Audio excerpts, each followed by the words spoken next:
And 3, 2, 1.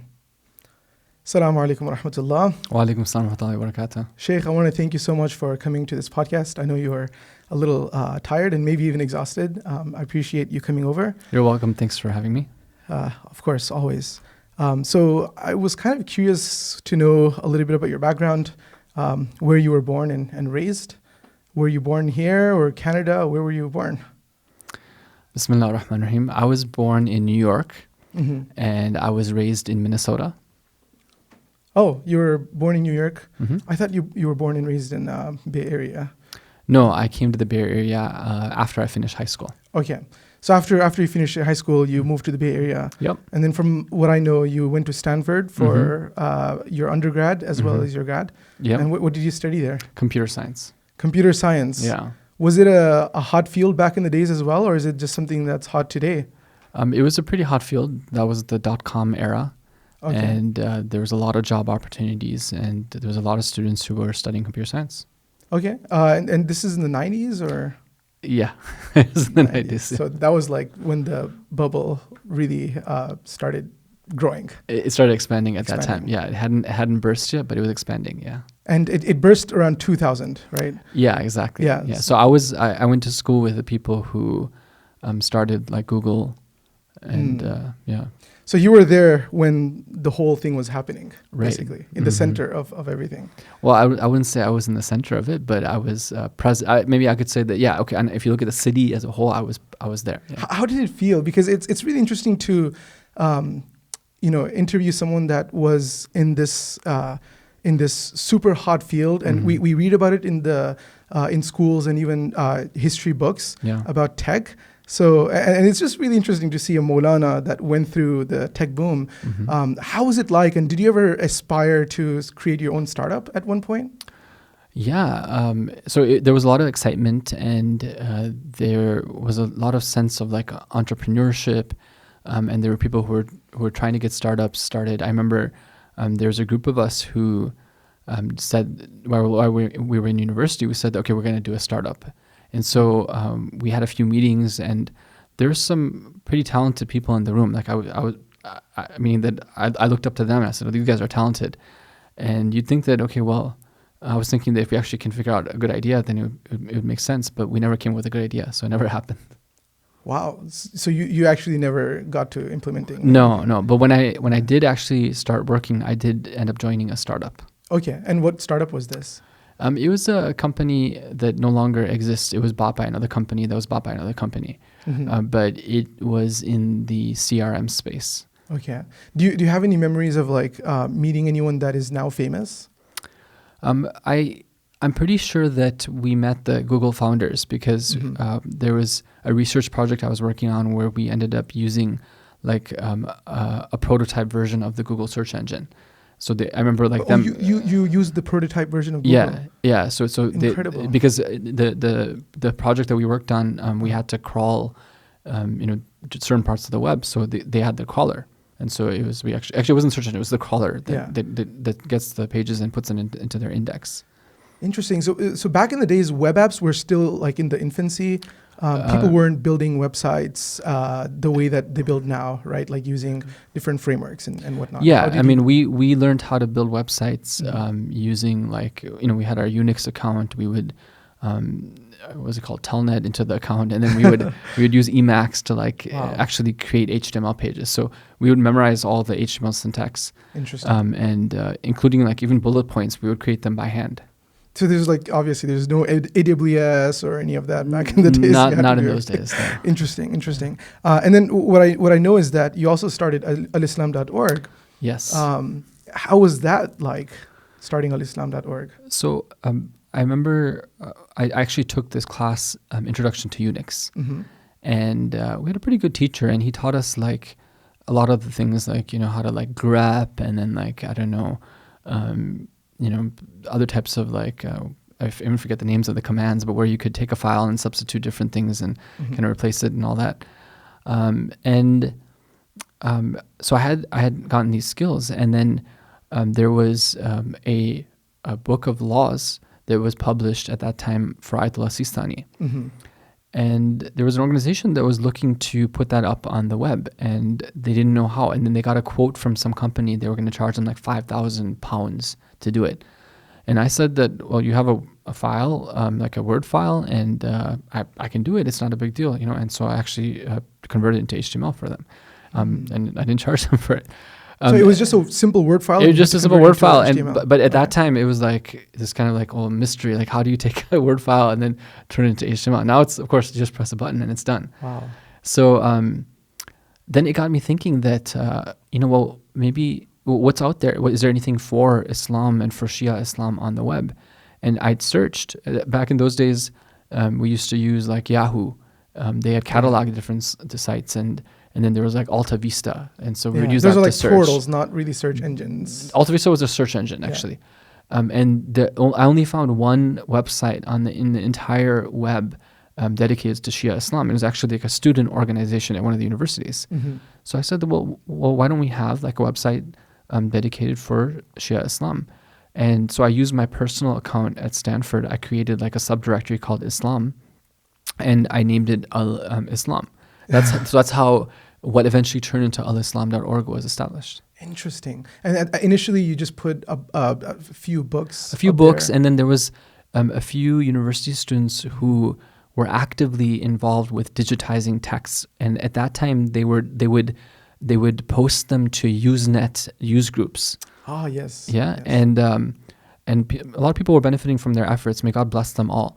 But we were in communication, and so when the site went up, there was some communication about like storing them, using the site as a repository for storing these books.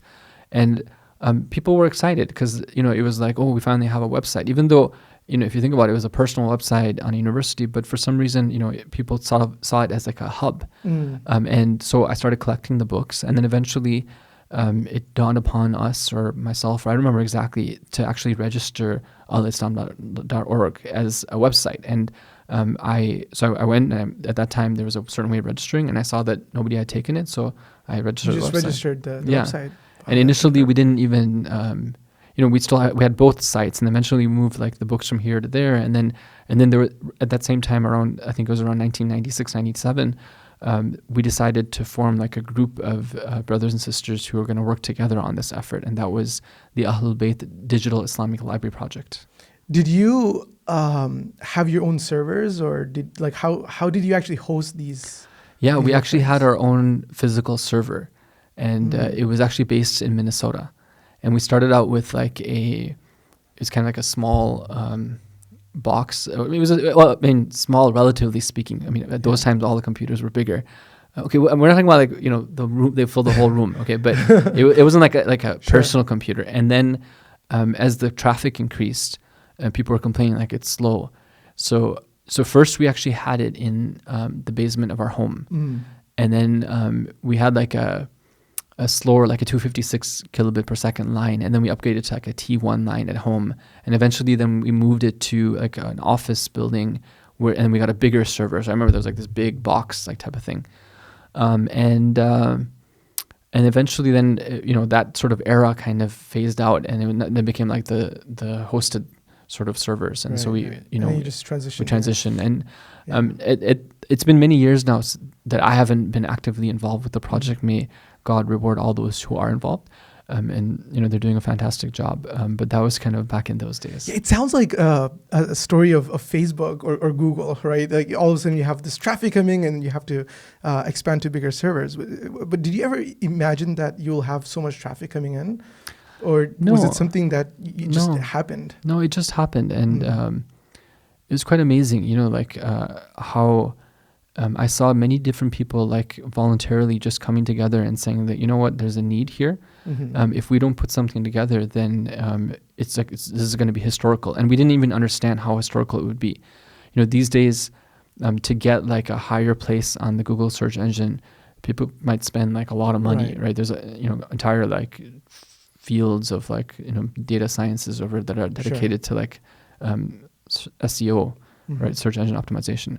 But, the other way of doing it is just you build it early, and you that's where everyone links to. And then, so that's the way it was. Like there was a time where I think you would search for Islam, and then There was a time where I think the first result was alislam.org. Then it was like the second and then third, but it was like in the first page. I don't know what it's like these days, but it was quite exciting though.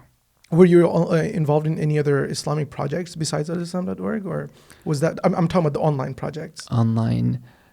There was also a very interesting discussion group that was established. It was called the Ahlul Bayt Discussion Group. And this was prior to the establishment of Al-Islam. There was a respected scholar in the community who, because of his travels for the purposes of giving speeches and teaching and educating and preaching, he had come to know believers in various communities, English speakers, English-speaking believers. And so he said that, well, why don't we link everyone together in a type of email group?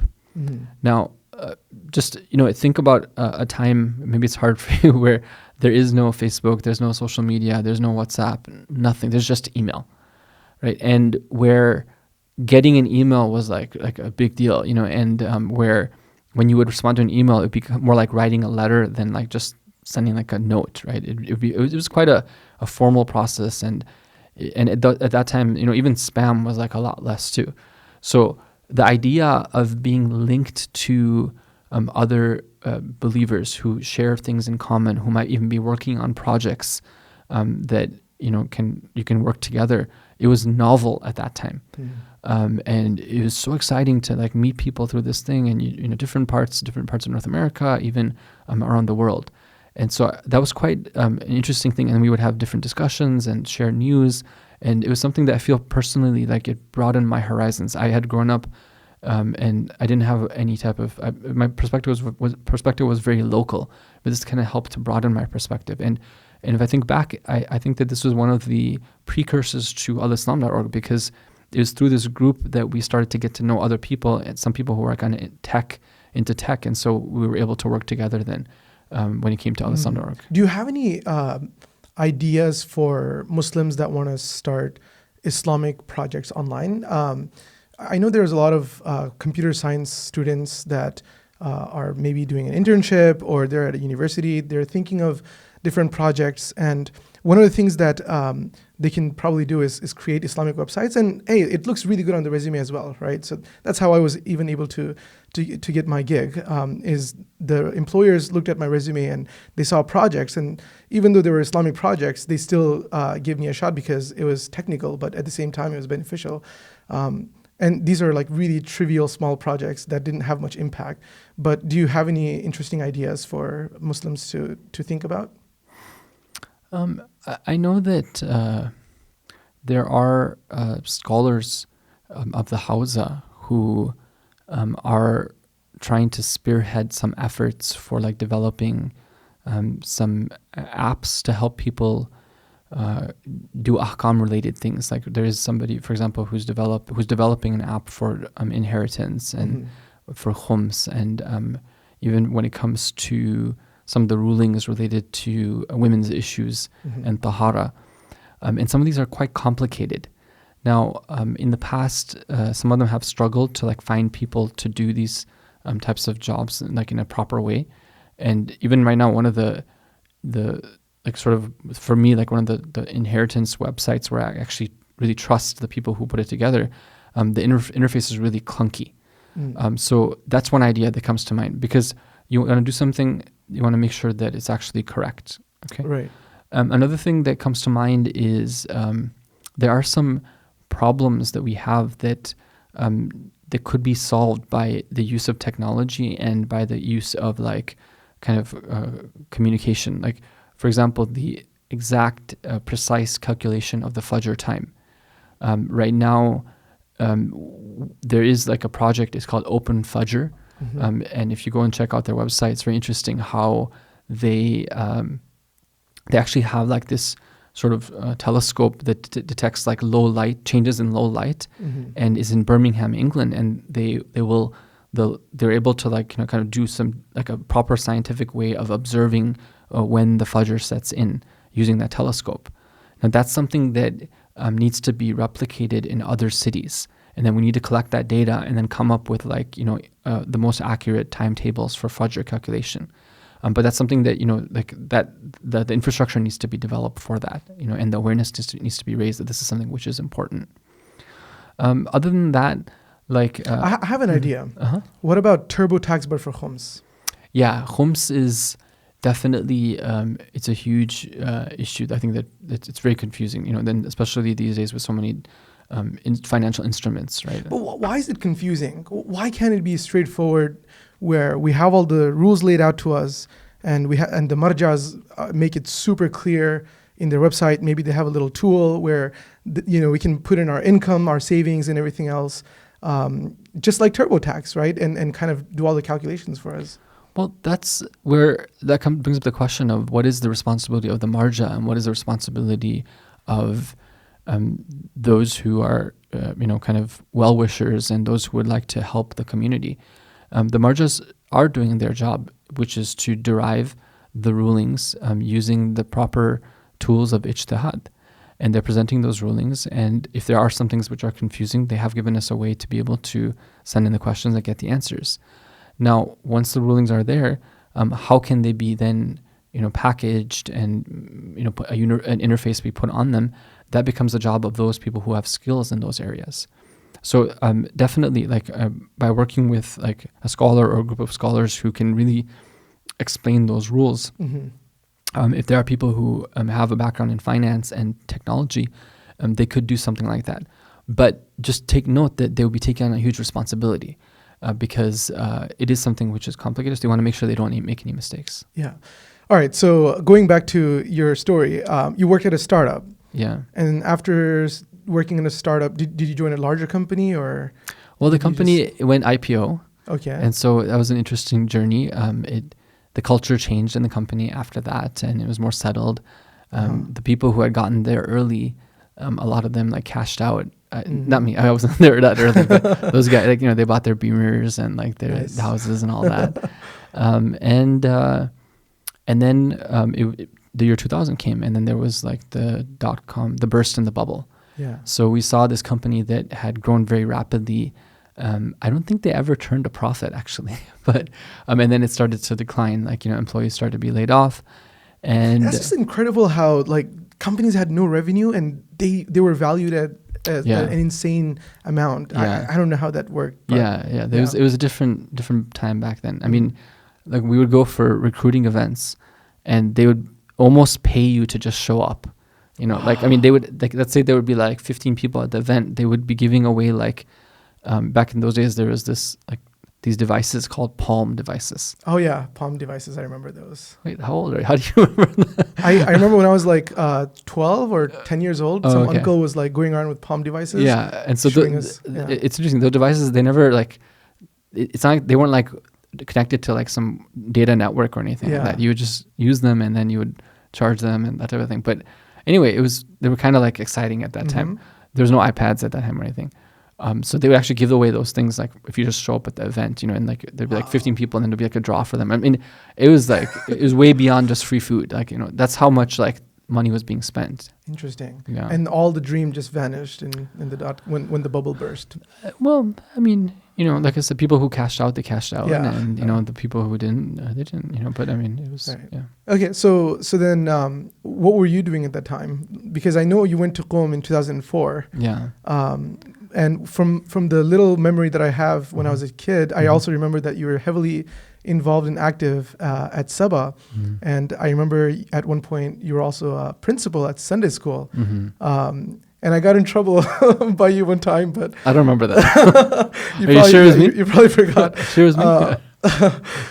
But yeah, so I remember you're also super active in the community. You were working at a startup probably, and you were doing all kinds of stuff. What exactly were you doing?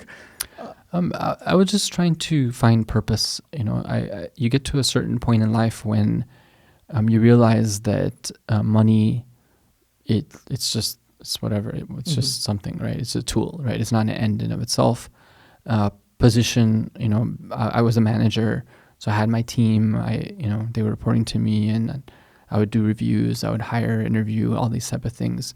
I'd sit in meetings and all that. You were an engineering manager. I was an engineering manager at the same startup that you just. Yeah. So then I, eventually it matured, and then but that just wasn't it wasn't cutting it for me. So I remember one day, very particularly, it was like a Thursday, and my wife and I were we hadn't really been participating that much in the centers, and we said that, you know what, we're lacking something in our lives.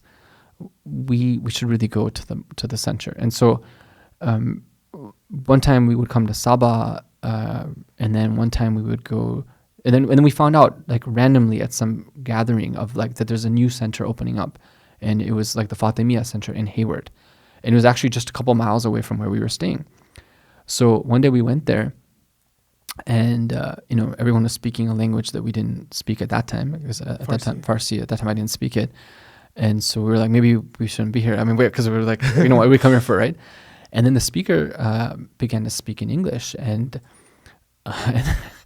people, he was introduced as like Abu Bakr, but which Dr. Abu Bakr, like, may God bless him, right? He's amazing. But we weren't sure like what was up, like who he was, and we had understood his name to be something else, and we're like, where is he coming from? But anyway, I was like, that lecture, I remember he gave it. It was about Imam Hassan al-Mujtaba alayhi salam, and afterwards, I was thinking to myself that I don't know if I had heard an English lecture with such depth before. It was very deep, Mm-hmm. And then we're like, okay, next Thursday we're going to go again. And next Thursday, then he talked about some verses of the Quran using primarily Tafsir al-Mizan to explain them. And, I was somebody I used to teach Quran in the Sunday school. I used to like reading Quran. I thought that I kind of knew something about the Quran. And when I went to his lecture, I realized I don't know anything about the Quran. Mm-hmm. I mean, this was like profound.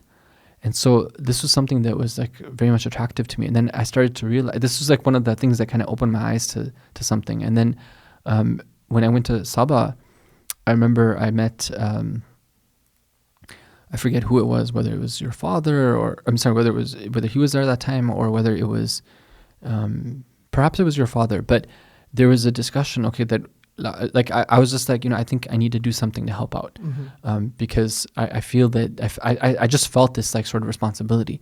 So there was a discussion that was held, and then it was like, well, I could come and like maybe, I don't know, help out with the Thursday program or something, but maybe the best use of my time would be in education.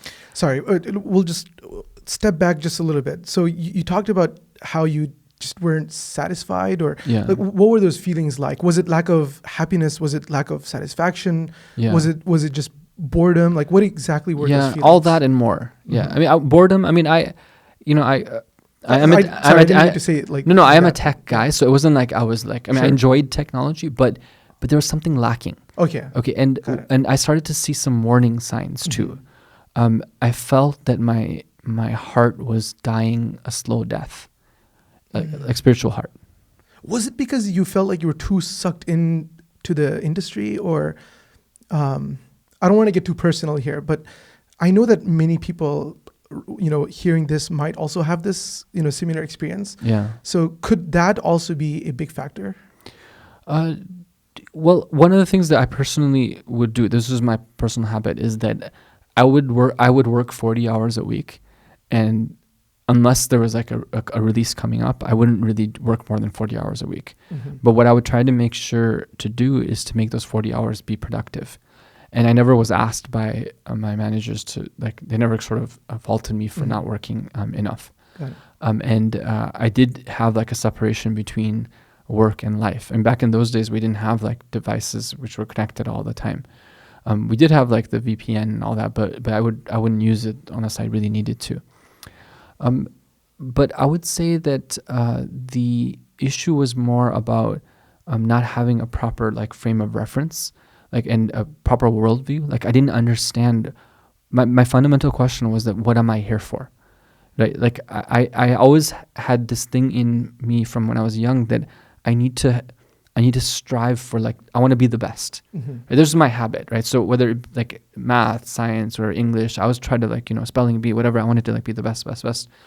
And then when I started working, it was like, okay, I can be the best here, but then what? So I was like, something was like a lack of purpose. I didn't understand what I was here for. Okay. Got it. So then you started, going to the mosque, and then you started going to Sabah. Yeah. And then that's when you after hearing the speeches at Fatimiyya, after going to some programs, that's when you really wanted to be involved. Well, I started to realize that there's more to life than job. Job is really just, it's meant to be something which is, okay, yeah, you have to support the family, whatever like that. But, there's more to life, right? And I took the approach of compartmentalization, which is okay, I'll put my time in work, and then I'll spend some of my free time towards a community service, which is not the best approach still. Ideally we have wirdan wahid, that everything is service of God. But I wasn't aware, I hadn't been awakened to this other reality that you can actually be doing your job, but it can also be a service to God. I didn't quite understand that thing. So anyways, when I would be in my job, I would be immersed in that. But then when I would be, I would also dedicate time to the community.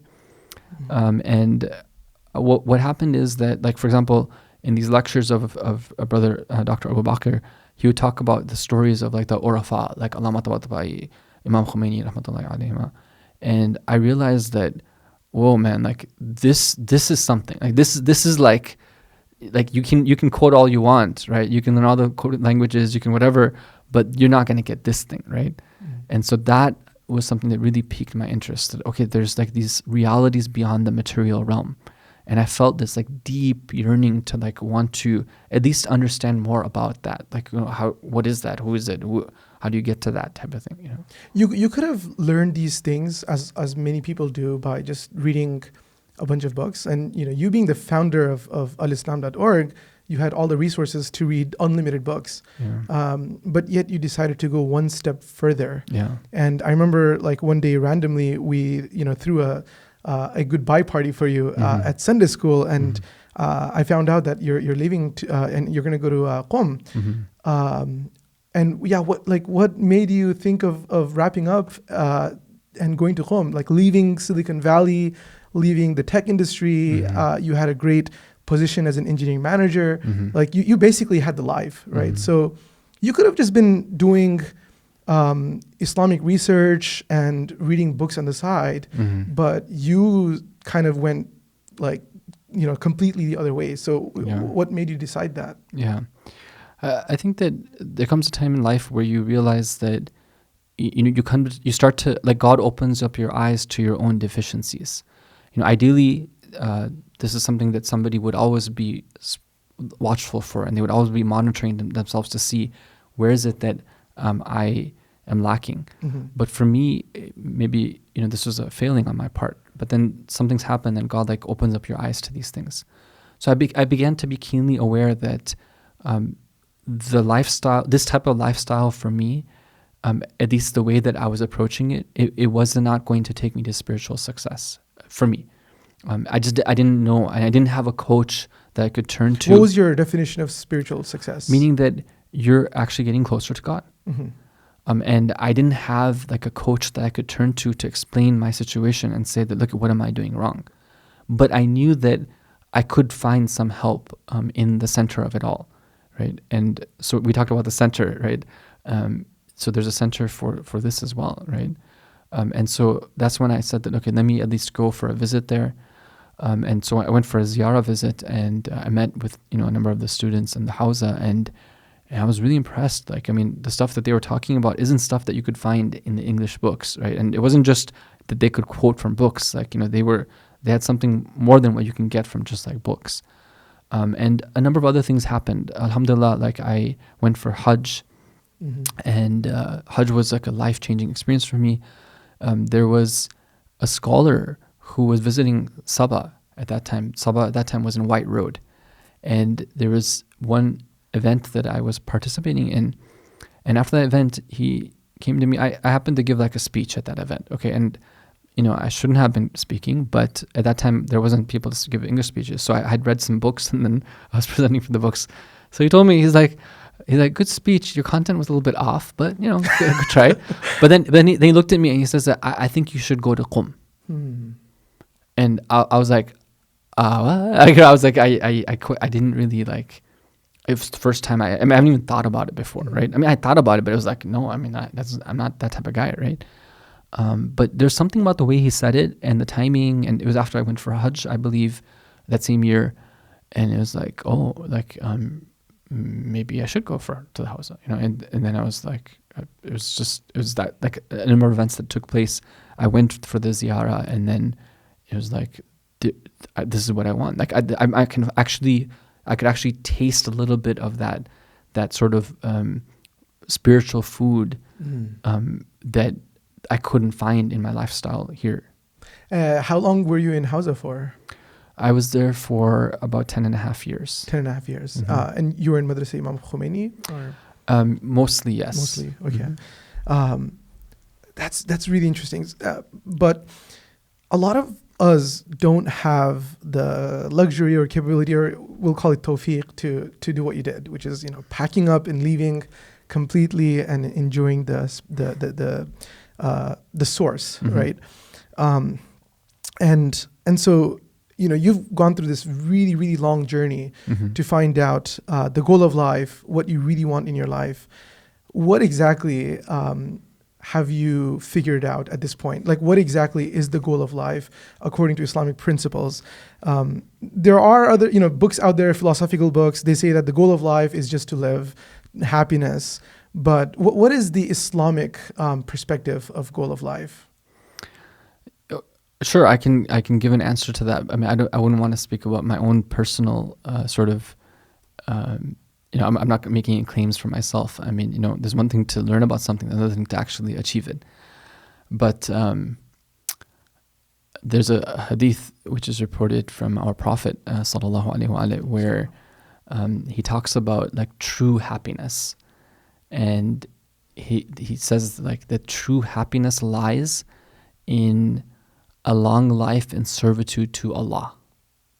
Okay, a long life in servitude to Allah.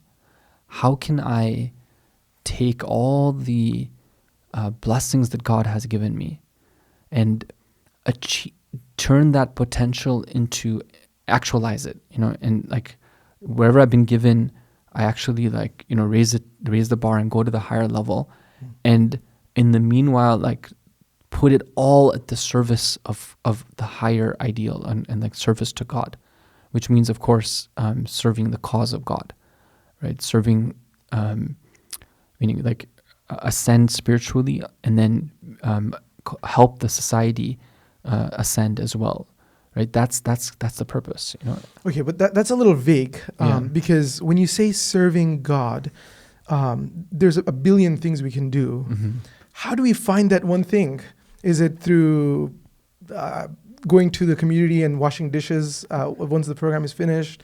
Is it reciting Quran? Like what exactly? Or is it just wajibat? Like, can you be more specific as to what servitude really means? Well, thank God, we've been given a roadmap, and we've been given guidelines in the form of the Sharia. So coming to know the Sharia is one very important thing that we have to do.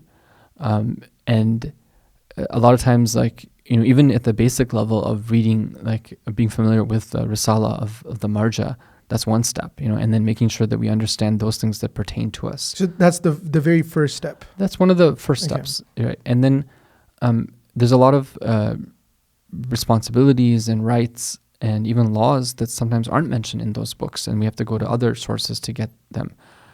For example, when we talk about like the rights of different people on other people, different groups of people, like teachers and neighbors and parents and siblings and family members and Silat Rahim and all these things, some of them it goes beyond what's mentioned.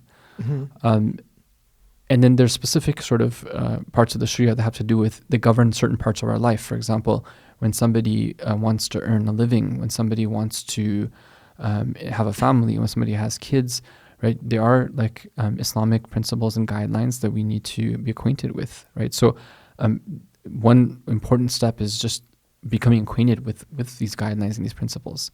And that's why there's so much emphasis on seeking knowledge, even if somebody's not like a scholar of the religion, but still the Ahlul Bayt have told us that our expectation is that you do tafaqquh in the deen.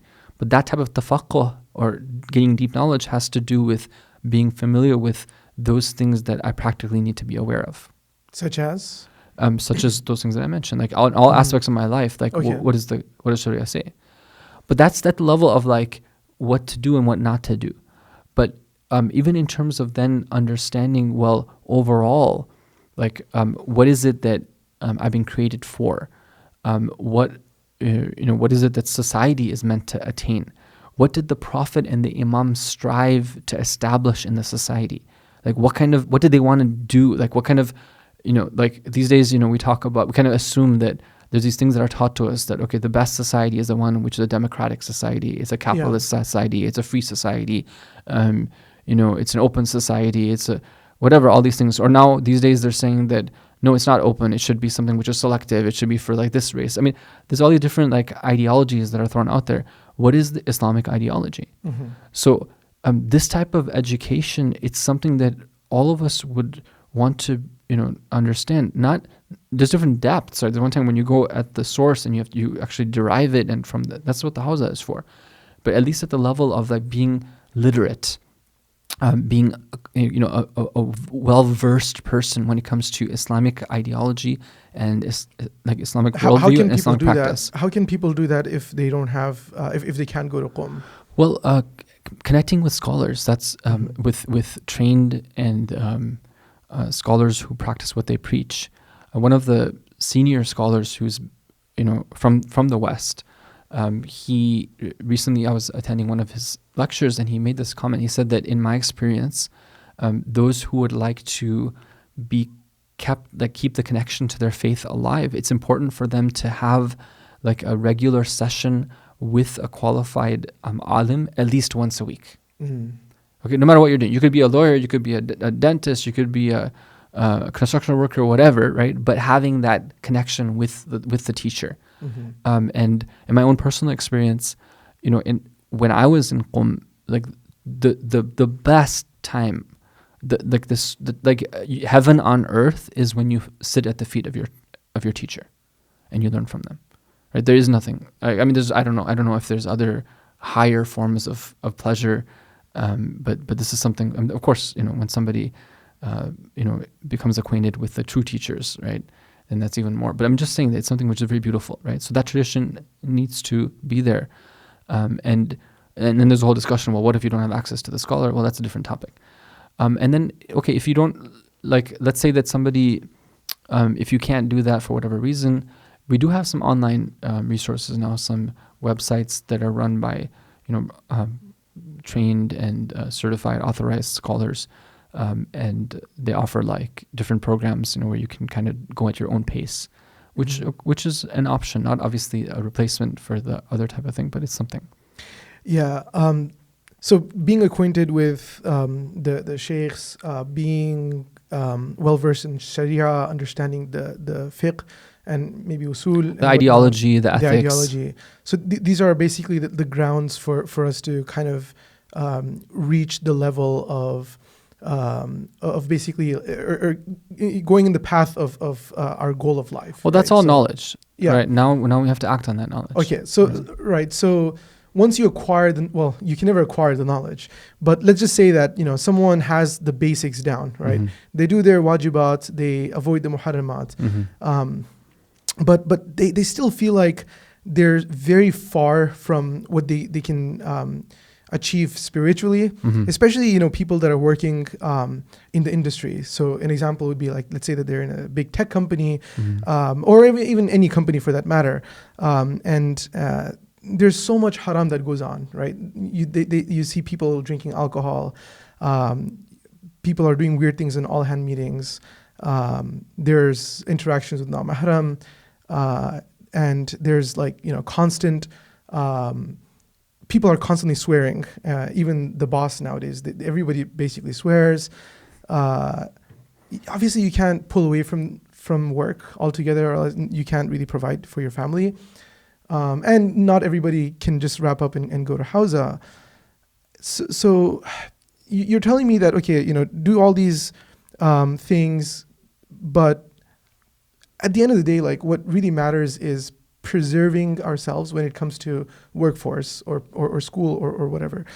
So do you have any tips to protect ourselves from from shaitan at the workforce or at school or anywhere else?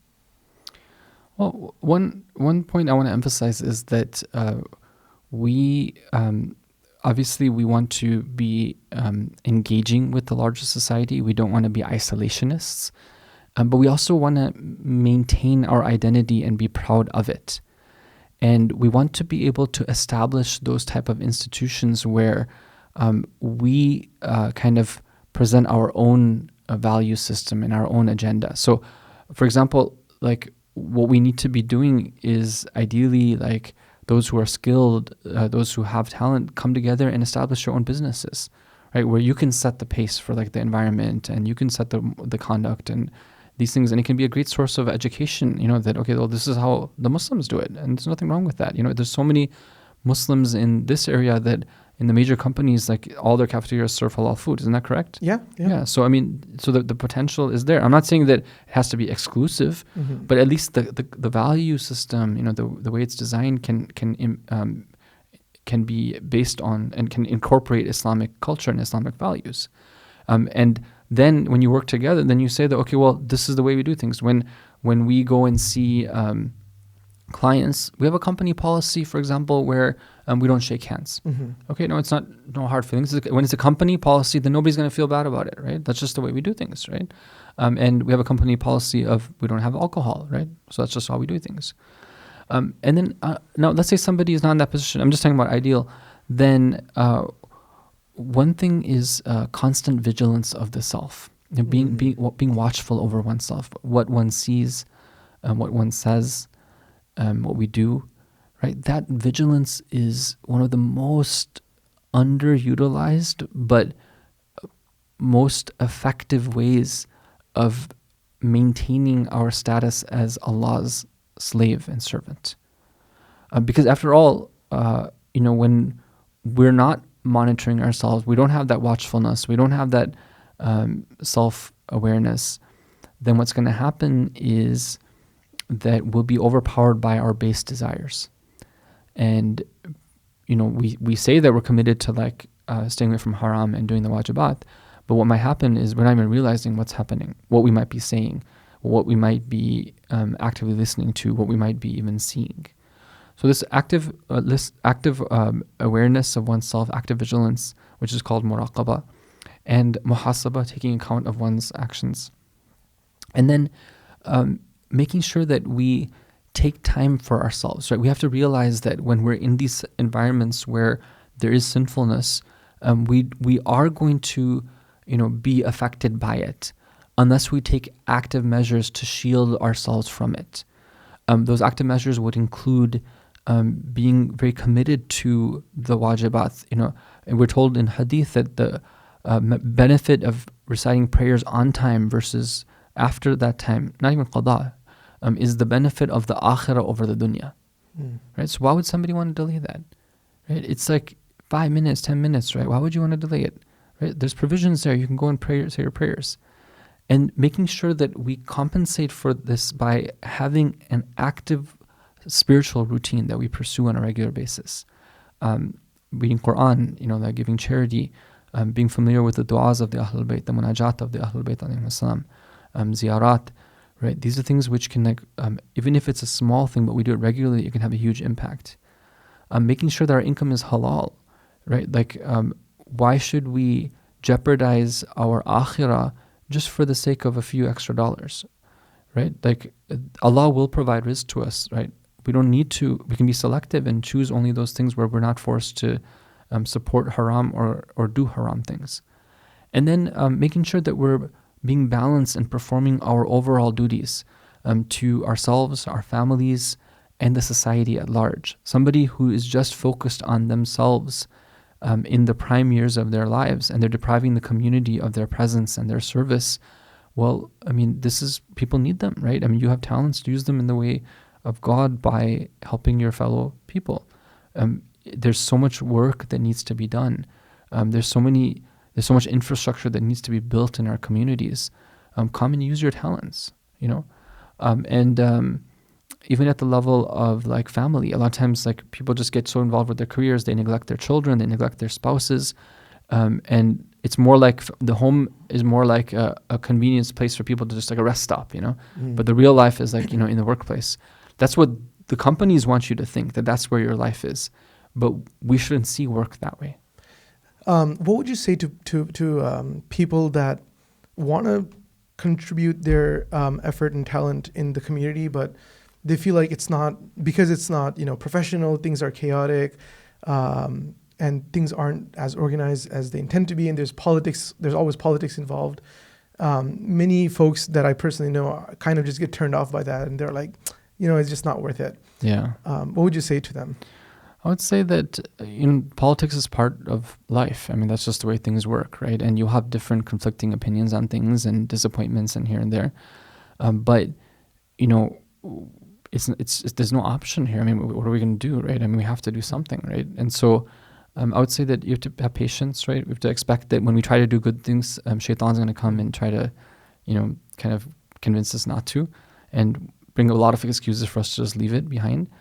But if we do it with sincere intentions, we have to realize that our effort itself is what counts.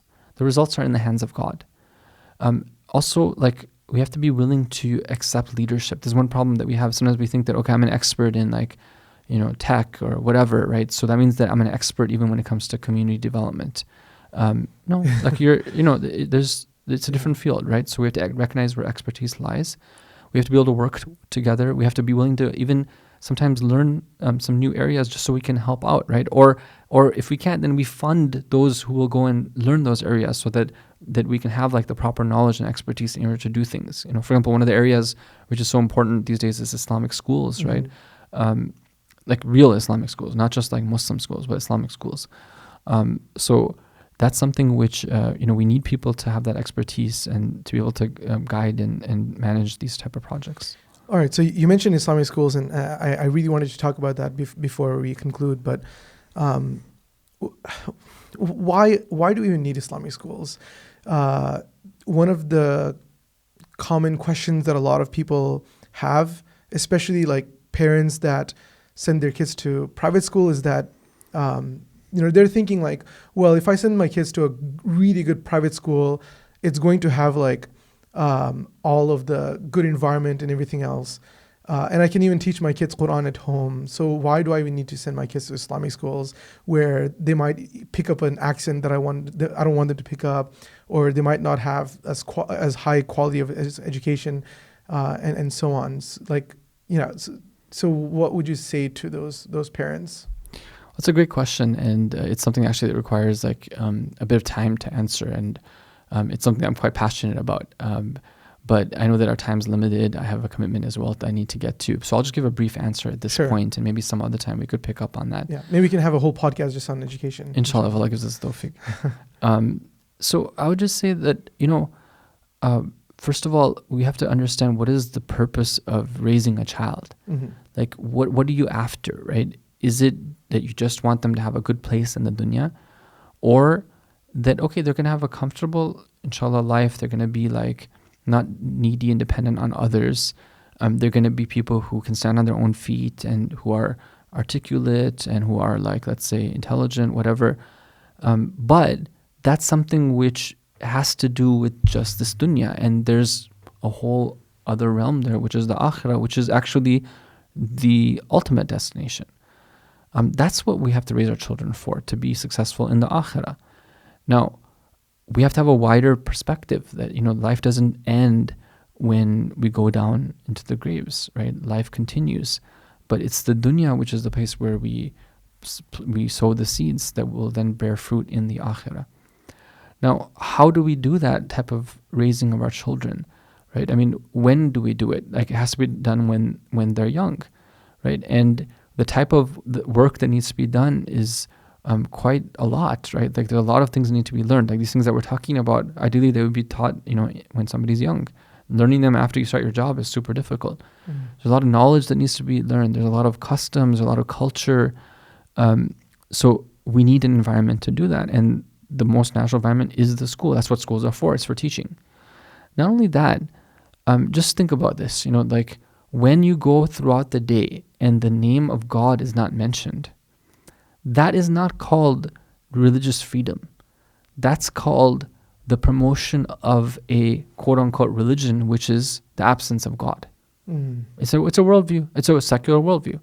Now, do you want to be responsible for teaching your children the religion of secularism for 5 days of the week, and then you want to try to make up for it like in a, kind of a typically, less organized, unprofessional manner on a day when your children really want to be at home chilling, right? I mean, it's a high, thing to, it's a high, or it's a difficult thing for parents to like accept, right? It's a very serious thing to think about. The presence of, when you don't mention God, that itself is a worldview. Not only that, there's a lot of risk involved when it comes to like being exposed to ideologies, when it comes to being exposed to role models, because teachers are role models who actually they have different set of values, and there's a lot of risk involved with even like things like drugs and bullying and so many other things, right, that are there. And sometimes we see children who, their parents really tried hard, but then they get to a certain age and then they're gone, right? Now, are all Islamic schools the solution? No, it has to be done right. It has to really be Islamic. And there's a lot we could talk about that. But I haven't seen any institution which has more potential in terms of being able to like help parents perform their responsibility than a good Islamic school. And I've seen a lot of success stories, and just like where you have the right environment, you have the right people, you have the right approach, it can really help a child to develop and flourish in a holistic manner. And when they come out of the school, they're ready to like be leaders in the society. And they're going to set the trend. They're going to be excelling, and they're going to beat others at their own game, and then they're going to be leaders in terms of morality and ethics and values, and having like a strong purpose in life. Well, Sheikh, we're actually running out of time. I wanted to cover a lot more topics, but I talk a lot. No, it was like very, very interesting. But ideally we would have a 2-hour podcast, but we'll definitely have you back here and talk about other interesting topics that many people requested us to talk about. But thank you so much for coming.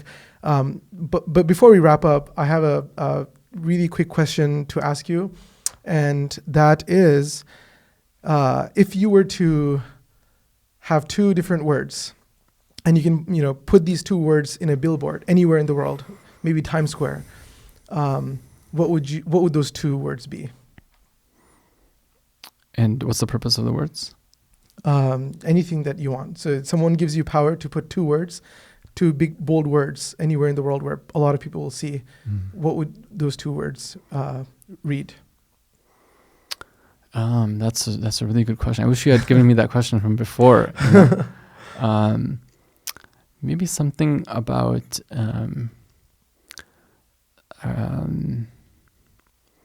something to do with